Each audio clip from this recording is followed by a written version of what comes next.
Good evening. I haven't seen you for a while, and I hope you're all doing well and all enjoying your writing process.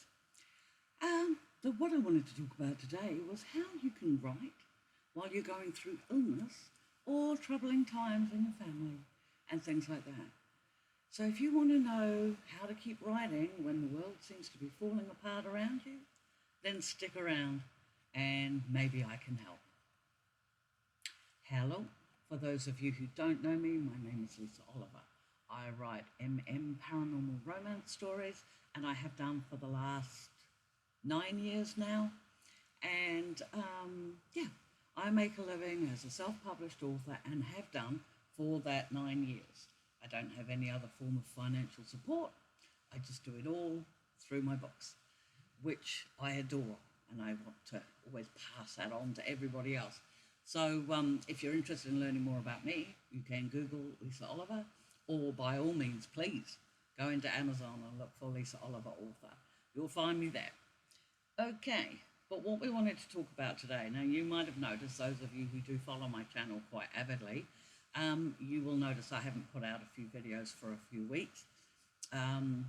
Originally, when that happened back in June, July, that was because I was moving house. I'd moved house twice in 1 month, and I was quite knackered from it all.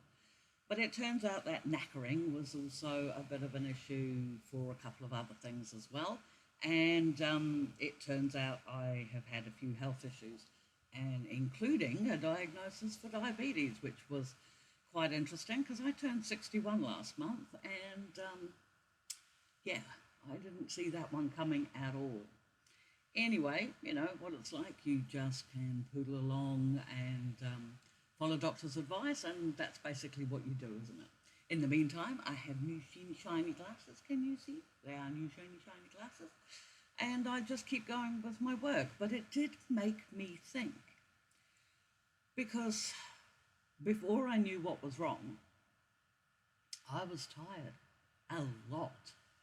And, you know, I'll be honest, I don't do a lot except for my business. I mean, having a business as a full-time writer is like a 24/7, 12-hour days job anyway, in my opinion, because that's what I do.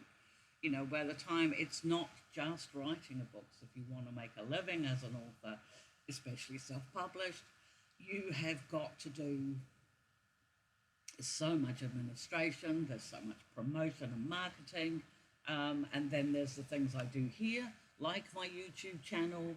I create my own merch, which is Etsy. You know, I do a whole stack of stuff around my business as being a full-time author. So my days are always busy. And I think, you know, I had somebody say to me, one of the doctors say to me during the course of what I've just been through the last couple of weeks, and it's sort of like, you know, well, what else do you do? Well, excuse me, you know, there's only so many hours in the day. But when I have my time off, I like making my resin art and my fluid painting art and things like that. You know, I haven't done a blown painting since I moved into this house, and I really would like to. So, but I get busy, and I'm busy all the time. And I know for so many of you out there, particularly newbie authors, that you've probably got a lot of other commitments as well, like family, children, another job, you know, people you need to care for. There's all these sorts of things that you need to do in a day. And then if you turn around and get sick on top of that, COVID has reminded us all, you know, just how short life can be, but it isn't only COVID. You know, you never know from one day to the next whether or not you're going to be well or not. I honestly believe, because, again, those of you who follow me will know, yesterday was my anniversary, 10-month anniversary of not having a cigarette. And for me, that's a big deal. I was a particularly heavy smoker, 50 a day. I used to have one in my hand all the time while I was typing, while I was chatting, while I was doing anything. I always smoked. I smoked all day. And I made the conscious decision to stop that at the beginning of the year, 6th of January it was, because I knew it wasn't healthy for me, not to mention ridiculously expensive. But anyway, so I stopped and I thought, oh, yay, I'm doing the right thing. And then, when I moved down here and I was sort of closer to not only to my children, but to more amenities, I was able to set up with a personal trainer, one-on-one, starting to try and exercise, try and, make myself feel better, be healthier. And I'm doing these things and everything else. And then I got told I had diabetes, type 2. Not a big deal, easily managed by lifestyle choices. And so I know how lucky I am. But it hit me, the diagnosis hit me like a ton of bricks because I wasn't expecting it. And how many times have you gone through your life and had that same experience? And then when you combine that with trying to write a book, delve into your stories, and those stories you want to share with everybody else. How do you do that when you feel like an absolute piece of toad? Because that's how I felt. I'm not saying that's how you felt, but that's how I felt. And I felt like all the stuff that I was trying to do for my health was useless, that I had kind of let myself down somewhere. The urge to go and buy a packet of smokes from a shop that is just 2 minutes drive up the road was so strong. I actually rang a friend and said, hey, just talk to me, because I would have undone, this 10 months of not smoking with just one cigarette, and I didn't want to do that. But yeah, it was really difficult, and it did get me thinking, because I know I'm lucky, but for others, they're not so lucky. What if you got a diagnosis that was so much worse? What if you got a diagnosis that was so much more time-consuming when it came to treatment? I mean, I just have to get used to eating salad. For a lot of other people, there are, diagnoses and that which have far more serious concerns. And it is something we don't want to talk about. It's something we don't want to think about it. That, we don't want to think the worst is going to happen. We do this, we do that, we make sure we're as healthy as possible. And the fact of the matter is, as authors, I think, are worse than other people in this, because we don't want anything to change. We can't really afford for it to change. Hang on a sec. My tea doesn't taste as good without so much sugar in it either, but never mind, it's needs is as needs must. But the thing is yeah, what do you do then? If something you just, I went in for random blood tests because I wanted a prescription change, or I wanted to get my new scripts. That's all I thought my visit was. And I was newly moved to the area, and the doctor says, oh, yep, well, we'll just get some bloods and this, that, and the other, because then it gives them a benchmark for me since I've moved here. I had been to the doctors, my last doctors, about 8 months before. And it turns out that there was indicators on my bloods 8 months before, that if my doctor at the time hadn't have been overstressed and under-resourced, would have picked up, and I would have known about it then. But as it was, my doctor here was far more thorough, far more energetic, and next thing you know, you're talking to all sorts. You're getting a whole list of different prescriptions and things like this. Your life can change in an instant. That is what I'm trying to say. And what do you do? How do you deal with your writing when that happens? When something suddenly just stops you in your tracks and makes you think, oh, hang on a minute, I've got to make some changes here. Now, for some of you, it might not be a big deal. And I hope that that's your case. Because for some of you, of course, as I've mentioned, you may have a job, you may have another job, you may have a partner that's quite happy to support you while you're writing. The money that you make from your self-published books might not be important to your household. It might be something you're just beginning to develop and grow. But there are a lot of authors like me who actually their households depend on them making their money every month. And that means churning out books with regularity. And those books have to be good and infused with energy And whatever it is, depending on your genre, whether it be happiness, romance, or horror, it needs to be intense. It needs to grab the reader. Every book needs to be not as good as the last, better than the last one you wrote. And how do you do that if you're freaking worrying your socks off because you've suddenly got a diagnosis for something you didn't expect for a second? So if it's not important to you financially, your book writing that is, and if you are just doing it because you really enjoy it and you're getting a lot of pleasure out of it, then chances are you will be able to just fit your writing in when you can. And if you have to take a month off here or there, it doesn't really matter quite so much. But what if you're making an income from it? What if your book writing money is your only income, like me? Then you have to kind of think things around a bit. I did take a few days off. I could afford to do that, but only a couple. I haven't got, what are we today? As I'm filming this, it's the 8th of October here in New Zealand. I haven't finished my October release yet. It's currently just shy of 50,000 words, but my characters decided to go and do something weird, and I'm probably looking at a week, 10 days, maybe even 2 weeks more before I can even finish this book. And that means if I do get it out, it's going to be at the very end of the month, which does not do my income any good when, Amazon pays monthly. So, yeah, I'm not in a pickle. Like, I do have reserves. It always pays to have, a bit of money stashed aside when you're never quite sure what your next check's going to be or what your next bank deposit or whatever. A check is probably an old-fashioned term, but I'm sure you will know what I mean. But so what do you do? What do you do? Do you, well, for me, I have to keep going. I have to keep writing. And I love to, don't get me wrong, talk about have to. Financially, I do have to. And that is bold-faced out there, honest. Unless, because I manage everything. So that's my insurances and any HPs I've got, although I did pay all them off when I sold my house. But my rent, I help my kids out, all those things. I do this every month. So I know how much I need to make every month.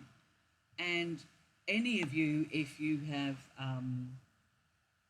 published anything with Amazon yourself before, you know that the first month, especially if you've already got an audience like I have, thank you so much, my wonderful readers, they'll pick it up in that first month.